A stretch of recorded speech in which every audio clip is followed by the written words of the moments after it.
Hello, everyone. This is Bible Perspective. I am Brother Ryan Bowling. Thank you all for joining me again. This is the channel where we analyze current events from a biblical and prophetically biblical point of view. I thank you all for joining me once again on this channel. I want to get right into our discussion here. I know you already all know about the current political environment. As I said often be times before, we talk about all current events, whether it's pop culture, politics, the educational system, religion, whatever, okay, from a biblical perspective. Here we're going to talk about politics, and I know that's not a popular subject, but it needs to be talked about, okay? As you probably already know, Kamala Harris is running for president. She has just picked her VP, vice president, if she gets the presidency, and that is a man by the name of Tim Walz. Tim Walz is considered to be extremely far left, almost to the point of being a socialist or even a communist. So we're going to get right into a portion of this article here that I'm going to read to you guys. And I'm going to give you my commentary, my biblical and spiritual commentary on this, because I think this is extremely important to all of you who may be watching this video that are born again, spirit indwelt believers, that there are certain things that we need to do, we ought to know to do, and we need to do. Okay, so let's get right into this article, because this is pretty shocking.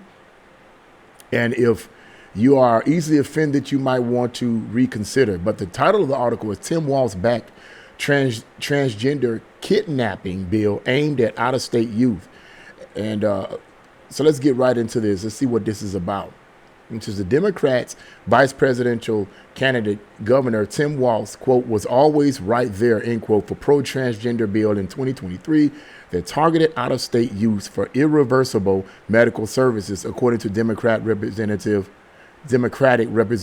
Lay Fink, a man who insists he is a transgender woman, told ABC on August the 6th. This is what he says. When we elected 11 new LGBTQ members to the Minnesota House 2 years ago and created the Queer Caucus, I started pushing the importance of the trans refuge bill that I carried. He was always right there. He understood that this is a way for us to help community members, to help people who are different. Just listen to this now. Just listen to this.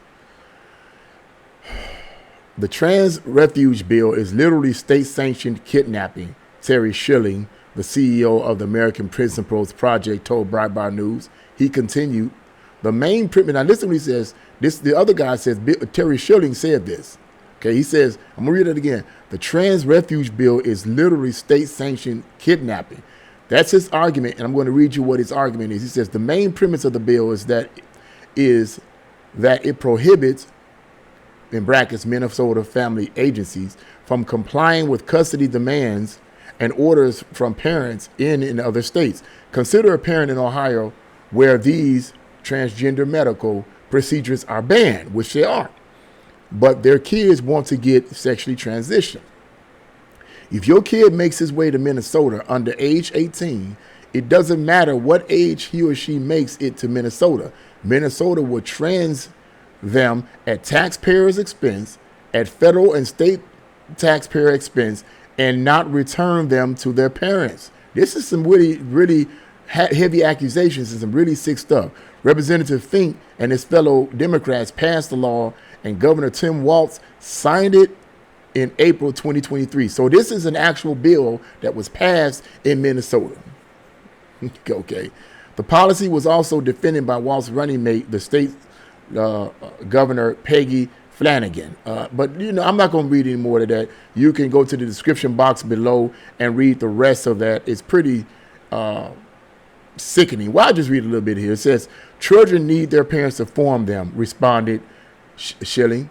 She's all about, quote, when the child tells you who they are, we must believe them. Are you kidding me? Walz's policy has empowered hospitals and clinics to expand their marketing and recruitment for taxpayer-funded transgender services. And this is pretty heavy stuff here. It's pretty heavy. Nationwide, many youths are being harmed by transgender treatments. Many of the casualties are young girls who are mortified by their normal puberty. Many of the targeted youths are also people who would grow up to be lesbians or gays. And And it says Donald Trump is targeting these unpopular pro-transgender policies in the 2024 election. Walz is, quote, very heavy into transgender. Anything transgender he thinks is great, Trump told Fox News on August the 7th. As a woman, I think, well, I ain't gonna read no more. That'll be it. That's all I'm gonna read right there. You guys can read the rest of that in the description box below. I want to get right into this discussion here. Yes, but as you guys know, this is what's been going on. This is the man that Kamala Harris has picked as her vice president. Now, Christian to Christian, if you're a Christian, you're watching this, I have heard this said. My own pastor has said it. I've had a friend of mine say this quite often, that we need to pray, we need to fast as Christians. Those of us who are Christians and believe in the power of prayer, we need to pray, we need to fast, we need to stay in the Word. We also need to remember that no matter what the outcome is, God is ultimately in control.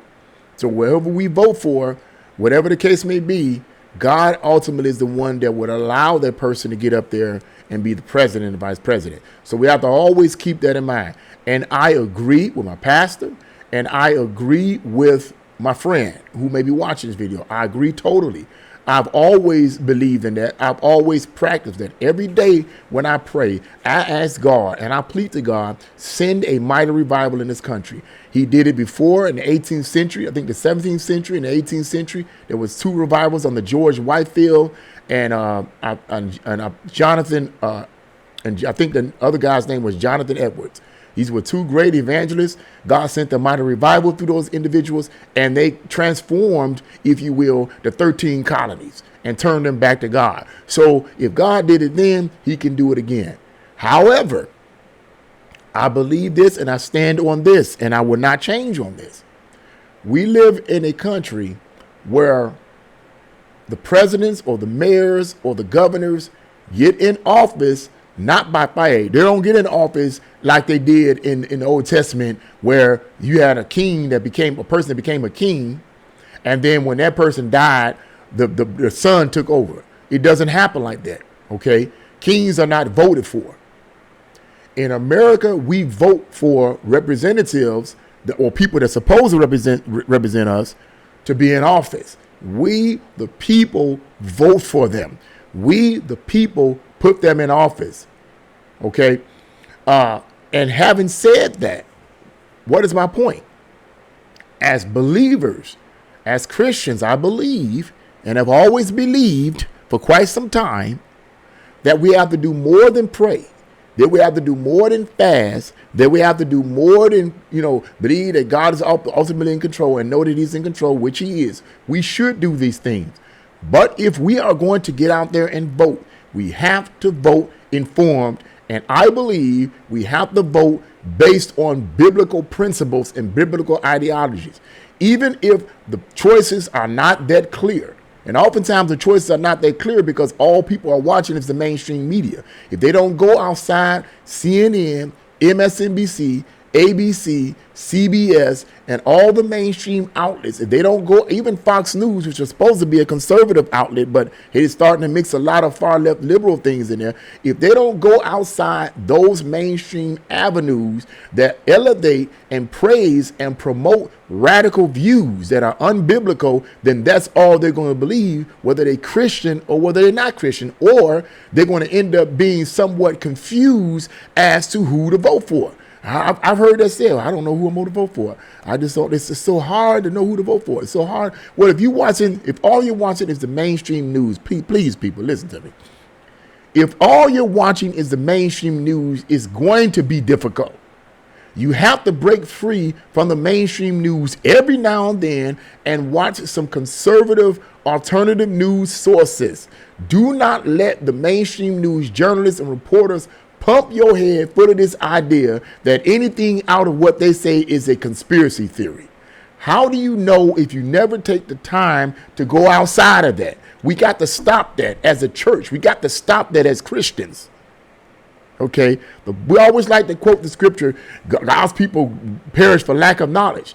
And yet we keep doing the same thing over and over and over again. Unfortunately, as Christians, oftentimes we are part of the problem and not the solution. Now, you would be saying that's a harsh accusation, Brother Bowling. No, it's not. Because if we vote, we oftentimes vote for politicians whose worldviews are unbiblical. We vote for politicians who, I'm just going to say it, and you don't. Some of you might not like it, but it's what I believe. We vote for politicians that support abortion. We vote for politicians that support and push for legislation for extreme sexual ideologies to be pushed on our kids in the schools. We vote for politicians that want our borders to be wide open. That is unbiblical. Nowhere in the Bible does it teach that or even suggest anything like that. We vote for politicians whose worldviews and policies are radically different and radically unbiblical and radically unchristlike. And we vote for them because we want the little goodies that they're passing out to us. Where is the biblical principles? Where is the biblical worldviews? That's my argument.